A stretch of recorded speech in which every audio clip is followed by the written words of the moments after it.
Kyle, huge congratulations on the new deal. What's your overriding feeling having signed this new contract?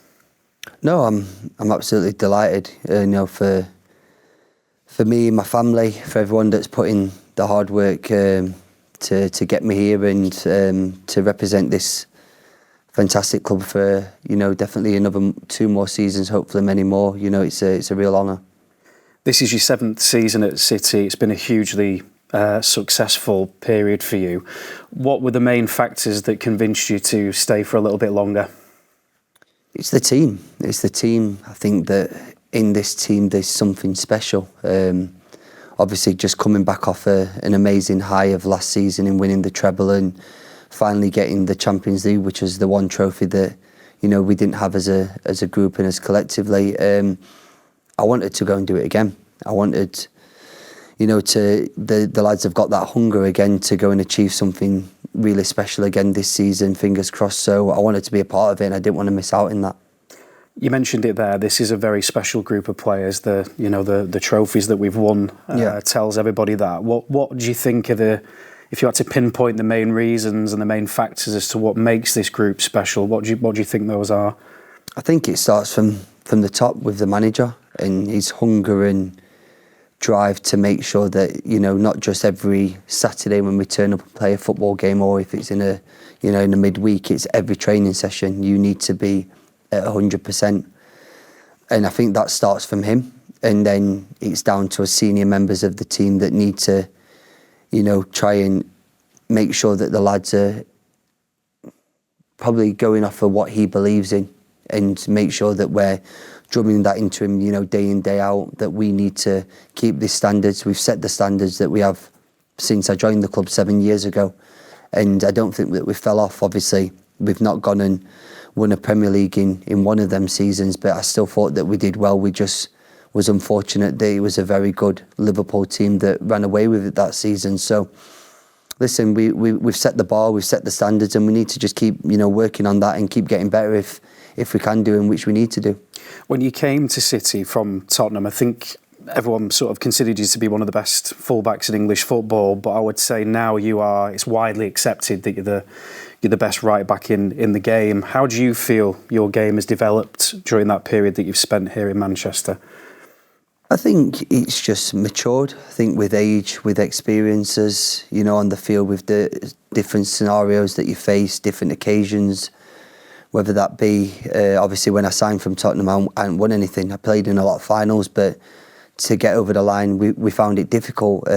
So when you get over that line with the players that I still remember the day at Arsenal, at Wembley against Arsenal in the Carabao Cup, and you're looking around and you've got Aguero, you've got Silva, you've got Kompany, and lo and behold, these 3 players step up and score the goal, which then goes and wins my first trophy. So hopefully now, the younger players like your Ricos, Joscos that haven't gone on and, clinched something can look at me and Kevin like I looked at, David, Kompany and Aguero, and they look at us and say, well, they've got over the line so many times, they'll be the players to get us over that line again. You get to work with Pep every day. He's got an amazing backroom team. The medical guys here are amazing. Our nutritionists. All of that setup at City is really strong. Just explain to me how that helps a professional footballer be at their optimum every single time they go out on the field. Well, we have no excuses. Everything that we have here, the facilities, as you just said, from the chefs to the laundry, to the kit men, to the nutritionists, it's all top. So if they're providing what they can do, all at the very best, it gives us no excuse to go out and perform at our very best. There's no excuses, and we should demand that from us as a group of players, that this club and this organisation has brought in the very best of of their category, what they can do. So we just need to make sure that we're turning up every game day, putting them 3 points on the board and moving on to the next one. You've been wearing the captain's armband in pre-season and throughout our early games so far this season. Is that a big source of pride for you to captain this amazing team? It's an honour to have that armband of some of the players that have wore it in the past, which are a few names I've just mentioned there, and then to obviously off the back of a treble winning season to then go and captain the club for the first time and win a Super Cup. It was I felt very proud of myself, but again, you know, the vote's going to come in and the lads will determine who they want, you know, to be their captain for the foreseeable season. And, you know, I wish whoever it is, you know, all the success. Hopefully it's me, but we'll see what happens there. You've won 15 major trophies at City and you're close to 300 appearances. If we go back, rewind 7 years to when you came here, did you honestly, hand on heart, could you have ever imagined that this would be sat here today with those numbers? No, definitely not. One Premier League would have been more than enough. But then once we achieved one Premier League in the way that we achieved the Premier League with the 100 points, I knew that we needed more and I knew that we should get more.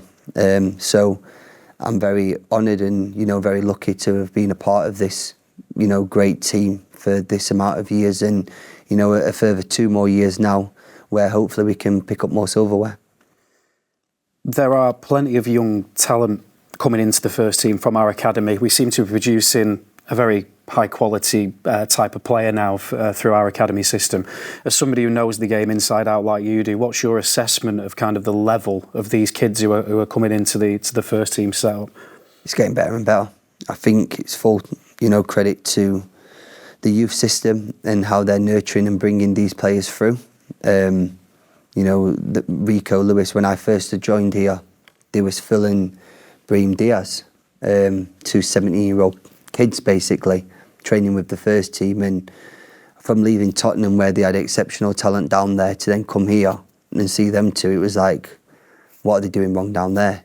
But they was actually not doing anything wrong. It's just we had 2 gems in the team there at that precise moment in time. And thankfully enough, City keep producing these gems and we need to, you know, keep it going because that gives us the hunger because they're on our toes, they're biting at our heels and making sure that we, you know, put in the performances that we have been doing over the years. I must ask you as well about the treble winning season. It's the first chance we've had to speak to you properly about that. Obviously amazing, remarkable. Has it sunk in yet and the gravity and the size of the achievement that you were part of, do you really recognise that at this point? Yeah, definitely now. Even when people come up to you in the streets or, as I was just saying in the interview before, I played golf up in Scotland after the game at Loch Lomond and there was a Man City fan there and he's come up and just said, you know, I just want to say thank you and how proud I am. You know, all my friends work in London and I'm from London and you know, the Tottenham or Arsenal fans or something like that. But, you know, for what you guys went on and achieved last season, you know, he just said thanks and you could see what it actually meant to him then. And, you know, little moments like that, he didn't have to come up to me and, you know, say thank you. He could have come up and just did what 99% of the other people and say, can I have a picture and that'd be it. But to show the appreciation for what we're doing, you know, that's when it really hits home and it means a lot.